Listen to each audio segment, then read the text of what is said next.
ओडिशामध्ये पुरामुळे 2 लाखाहून अधिक नागरिक बाधित झालेत। पुरामुळे 3 जणांचा मृत्यू झाला असून एनडीआरएफ कडून सध्या बचाव कार्य सुरू आहे।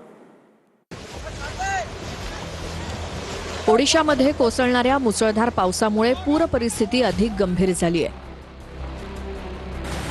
या पुरामुळे ओडिशातील 2 लाखांहून अधिक नागरिक प्रभावित झालेत। केओन्झार जिल्ह्यात पावसामुळे घडलेल्या घटनांमुळे एका वृद्धासह 3 जणांचा मृत्यू झालाय।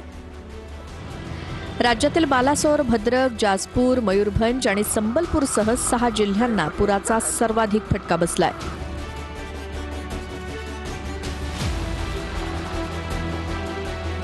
बंगालच्या उपसागरात निर्माण झालेल्या कमी दाबाच्या पट्ट्यामुळे राज्यातील अनेक भागात वादळी वाऱ्यासह मुसळधार पाऊस सुरू आहे।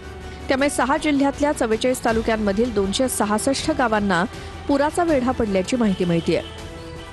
पूरस्थिती निर्माण झालेल्या भागात एनडीआरएफचं पथक दाखल झालं असून त्यांनी वेगानं बचाव कार्य सुरू केलंय। मध्यरात्रीही एनडीआरएफच्या पथकांकडून पुरात अडकलेल्या लोकांचं रेस्क्यू करण्यात येतंय।